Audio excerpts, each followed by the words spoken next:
اللي غادي تجي تنبههم. لذلك كانوا جوج قنوات اللي هي بي بي سي كينشروا لهم داكشي اللي بغاو. اما بفضل مواقع التواصل الاجتماعي كتشوف الحقيقه من قلب الحدث. والمغاربه تبارك الله ذكيين وفهموا ووعاو وعرفوا الخطوره ديال الوضع وعرفوا المكانه ديالهم وعرفوا ان الولاء ديالهم للوطن ديالهم والولاء ديالهم للامه ديالهم والولاء ديالهم للملك ديالهم والمؤسسات ديالهم، ماشي داك الولاء المزيف للمشرق.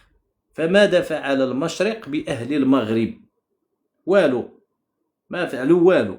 اما هاد الاعترافات اللي كنقولوا الخوت الاخيره هذوك راه كيتسموا النفوذ الدبلوماسيه ديال امريكا. الاعتراف الامريكي عنده واحد الدور كبير في جلب اعترافات اخرى.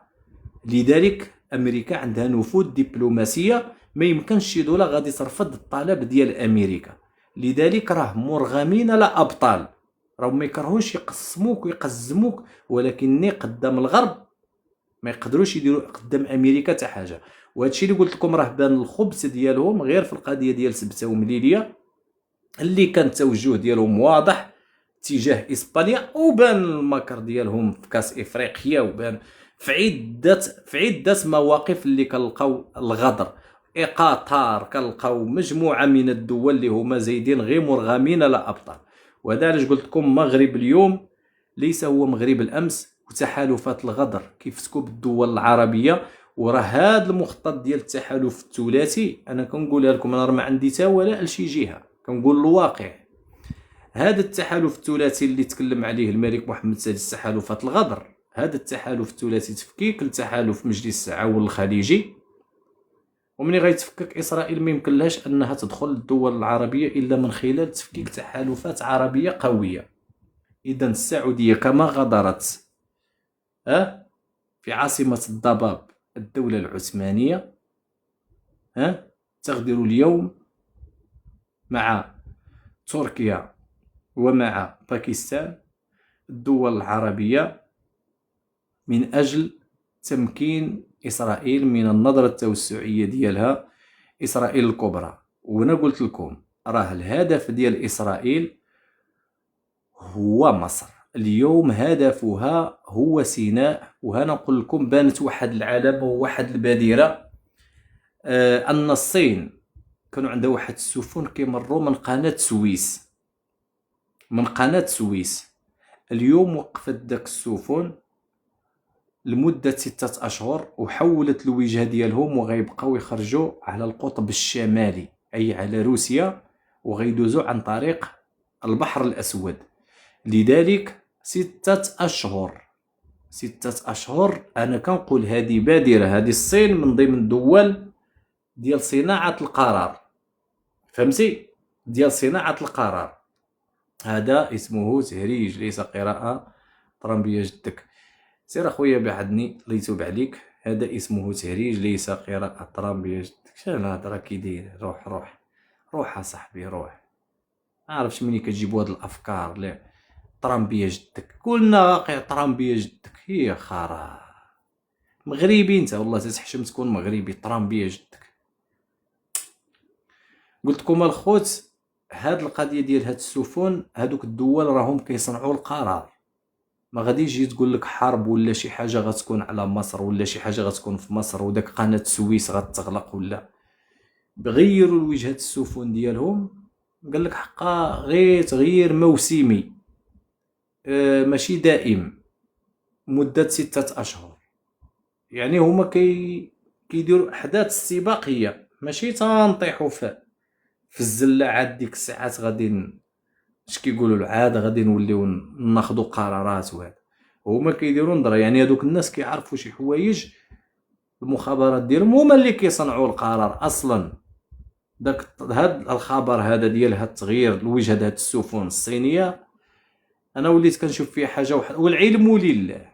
واش هاد الحرب غادي تكون في هاد 6 أشهر ولا غتكون من بعد ولا ما؟ المهم منين شفت هاد الخبر هذا ديال الصين، عرفت راه كاين شي حاجه غتكون بالنسبه لمصر. وهذا الشيء علاش عبد الفتاح السيسي حتى هو كان كيدعي لتحالف عربي اللي ولات مصر امام اطماع اسرائيل. وحنا شفنا كيفاش بسهوله مصر دخلت للجولان، اسرائيل دخلت للجولان. ربما تكون بشي سهوله كيف ما وقع في الجولان يوقع حتى في مصر، تدخل لك لسيناء. هذا هو اللي نقول. كمال: واش بصح ترامب رفع الحصانة على حليفه في الاتحاد الأوروبي وبذلك روسيا ستزيد شن هجمات على دول أوروبا؟ بصح واش ترامب رفع الحصانة على حليفه في الاتحاد؟ ما فهمتش اخويا السؤال، ما فهمتش خويا كمال. وكان القطب الشمالي كيكون مغلق. وسالينا راه هادشي اللي قلنا لك مؤقتا. القطب الشمالي كيكون مغلق بسبب تجمد البحر، عارفين هادشي، ولكن اليوم داروا الخبر راك تمشي تقراها اخاي. كيكون مغلق بسبب الثلج، ما يمكنش هذا كيتغلق بسبب الثلج. ولكن اليوم في هاد 6 شهور قال لك لمده 6 اشهر. هما شوف كيفاش داك الشيء ما نعرفش. المهم الخبر هذا اللي كاين، انا هادشي اللي قريت، ماشي انا اللي قلت. عارفين ان القطب الشمالي فوق الشتا ما غيمكنش يبقى محلول في البرد، لانه كيتجمد داك المعبر بسبب الجليد. برافو المملكه، لا هكا مزيان، برافو. يكون بنادم فاهم وطرح سؤال مزيان، ما عنديش مشكل. ولكن انا قلت لك شنو قالوا هما ل6 اشهر. قال لك بسبب موسمي، يعني عبور موسمي سموه هما. تحياتي لكم. هادشي اللي غادي نقول لكم الخوت بالنسبه لهاد التحالفات الغدر. هادشي اللي كنتو قلتوا لي انا قلت لكم، ما عندي ما نزيد. نتمنى من الله نكون توفقت باش نوصل لكم ما يحدث من خلال هاد التحالفات وما يحدث حول العالم.